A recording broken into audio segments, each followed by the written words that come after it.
Hey guys, today's story is about a player that said they could attend every session and then didn't. This story was from when I was a brand new baby DM in my sophomore year of high school, and we'll start off with a little bit of backstory. When we started this campaign, there was 4 of us, and none of us had played before, but I had at least made character sheets in the past.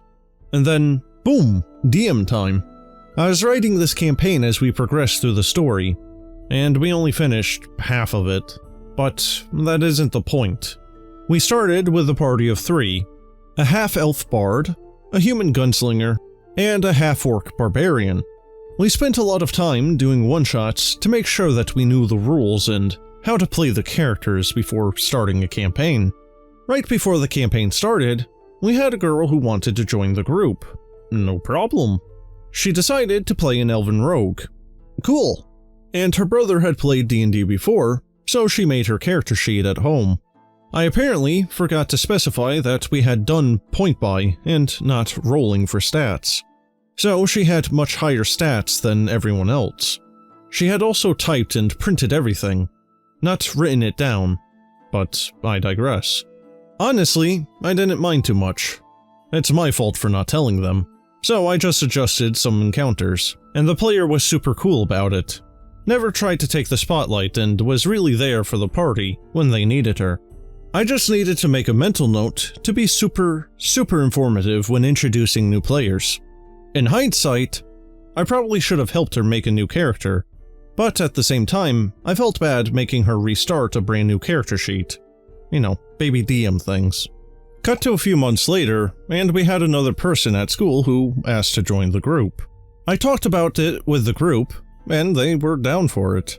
But on the condition that her work schedule didn't interfere with ours. Now, the barbarian was working at the time, and the rest of us were not. Not to mention that he was some people's rides to playing locations, so we usually worked around his schedule.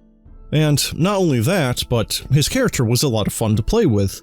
When a lot of people may have just been uncomfortable with role-playing, he was always down to get super in character, and the party just wasn't the same without him.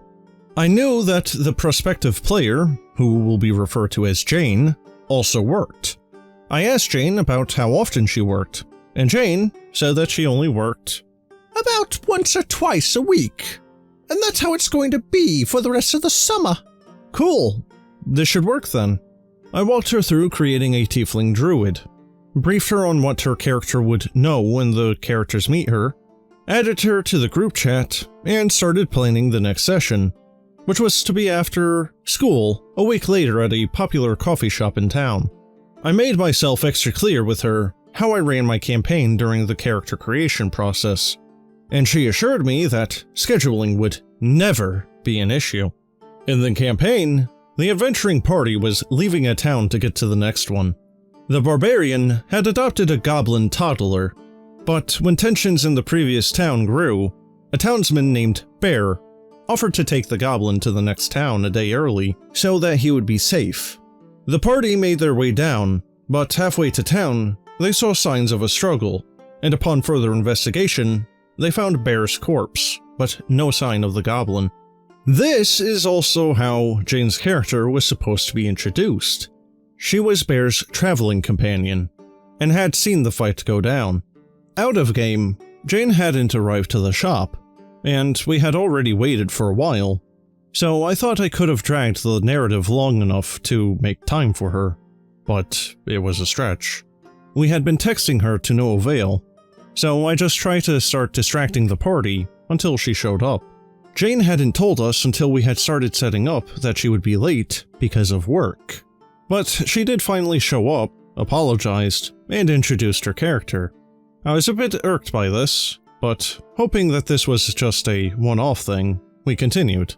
I think we only had enough time to do half of what we planned, and we did the rest of that session on Roll20. And that was pretty much the last time that we had met for months, because her work schedule was crazy. It didn't match up at all with what she had told us it would be, and it always conflicted with the barbarian schedule, and I hated DMing on Roll20 at the time, and not everyone had a reliable device to use, so we weren't going to try that again. It wasn't until late summer when we all got together for a one-shot that I was running. We were all still using the same characters, and we had the addition of a friend of mine who was visiting from abroad. We all got to the same coffee shop that we always played in, but Jane was treating us all like small children.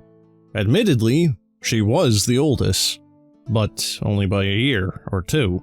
She had only just finished her senior year. For instance, we had set up on a circular table, and around us, there might have been some people doing stuff on laptops, and what they were doing, we don't know. They were all working independently. We weren't loud, just joking around. But Jane started getting onto us about being distracting or whatever, constantly. It was pissing all of us off, because, and this may just be me, we were in a public place that was pretty popular.